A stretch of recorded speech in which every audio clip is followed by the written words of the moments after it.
여러분은 혹시 참외를 드시고 속이 더부룩하거나 이유 없이 배가 아팠던 적 있으신가요? 시원하고 달콤해서 매일같이 드셨던 그 참외. 그런데 그게 내 몸엔 부담이었을 수도 있습니다.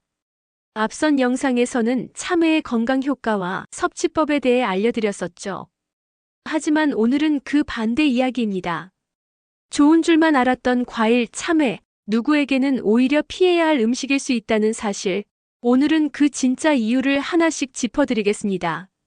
이 영상은 특히 신장이나 혈당, 위장 문제로 고민 중이신 분들이라면 꼭 끝까지 보셔야 합니다. 건강한 식생활을 위해 다양한 식재료 정보를 전해드리는 식재료 처방전. 구독과 좋아요, 알림까지 눌러주시면 새로운 영상이 올라올 때 바로 만나보실 수 있어요. 그럼 본격적으로 시작할게요. 참외는 확실히 좋은 과일입니다. 수분도 많고 칼로리도 낮고 맛도 좋고요. 하지만 그 좋다는 말 누구에게나 똑같이 적용되진 않습니다. 우리가 흔히 건강에 좋다는 식재료일수록 사실은 체질이나 건강 상태에 따라 주의가 더 필요한 음식일 수 있어요. 예를 들어 칼륨이 풍부한 참외는 신장 기능이 떨어진 분들에겐 오히려 해가 될 수 있고, 시원한 성질의 과일이라 위장이 약한 분들에겐 복통이나 설사를 유발할 수도 있습니다. 참외는 특히 여름에 많이 먹게 되지만 덥다고 너무 많이 혹은 아무 음식과 섞어서 드시는 건 오히려 위장에 자극이 됩니다. 지금부터 구체적으로 어떤 상황에서 참외가 문제가 될 수 있는지 하나씩 살펴볼게요. 참외를 드시고 난 뒤 우유 한 잔이나 요거트를 함께 드신 적 있으신가요? 의외로 많은 분들이 이 조합을 여름철 간식처럼 드십니다. 하지만 이 조합은 일부 사람들에겐 소화장애를 일으킬 수 있습니다. 참외는 수분과 식이섬유가 많은데 여기에 유제품이 함께 들어가면 위에서 빠르게 발효되며 복부 팽만감이나 속쓰림, 설사로 이어질 수 있어요.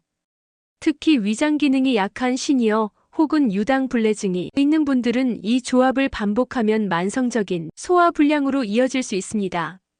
한의학적으로도 참외는 찬 성질로 분류되고 유제품 역시 체질에 따라 소화 부담을 줄 수 있는 음식으로 여겨지기 때문에 이 두 가지가 만나면 특히 비위가 약한 사람에게는 좋지 않다고 합니다.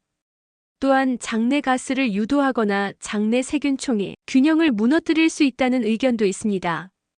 이왕이면 참외는 식사 후 단독으로 최소한 30분 간격을 두고 드시는 걸 권장드립니다. 특히 여름철 간식으로 시원하게 참외의 요거트를 곁들이는 레시피는 피하시는 게 안전합니다. 두 번째 조합은 공복에 찬 음식입니다. 참외는 수분 함량이 90% 이상인데다 성질이 차가워서 몸을 냉하게 만드는 경향이 있습니다.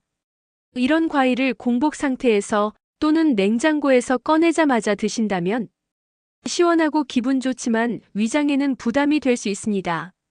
실제로 위염이나 장염 환자 중 일부는 찬 과일, 특히 참외와 수박을 공복에 먹고 복통이 시작됐다는 사례를 자주 호소합니다. 특히 위산 분비가 적은 분들은 위 점막이 자극되면 소화효소 분비도 떨어지고 결국 소화불량, 트림, 식욕부진으로 이어질 수 있습니다. 아침 공복에 참외를 드시는 건 추천드리지 않습니다.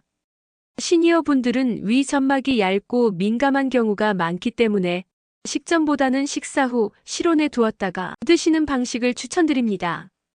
참외에는 칼륨이 아주 풍부합니다. 100g당 약 180에서 200mg 이상이 들어있죠. 칼륨은 원래 나트륨을 배출하고 혈압을 낮추는 데 도움이 되는 미네랄입니다. 하지만 신장 기능이 약한 분들에겐 이야기가 다릅니다. 신장은 우리 몸에서 칼륨을 걸러내는 역할을 하는데 기능이 떨어진 상태에서는 칼륨이 혈중에 쌓이며 고칼륨 혈증이 발생할 수 있습니다. 고칼륨 혈증은 심하면 부정맥, 심장마비까지 이어질 수 있기 때문에 의사들은 보통 과일류는 섭취량을 조절하라고 권고합니다. 특히 만성 콩팥병, 투석 중인 분들, 고혈압 약을 드시는 분들은 반드시 주치의와 상담 후 섭취를 결정하셔야 합니다. 두 번째로 주의하실 분들은 당뇨 환자입니다. 참외는 단맛이 그리 강하진 않지만 사실은 포도당과 과당이 적절히 섞인 당류 과일입니다. 즉 혈당을 빠르게 올릴 수 있는 구조입니다. 혈당 지수는 낮지만 수분이 많다 보니 흡수가 빠르며 혈당을 자극할 수 있습니다. 특히 씨 근처는 당분이 더 많이 집중돼 있어서 해당 부위를 즐겨 드시는 분들은 더 많은 당을 섭취하게 됩니다.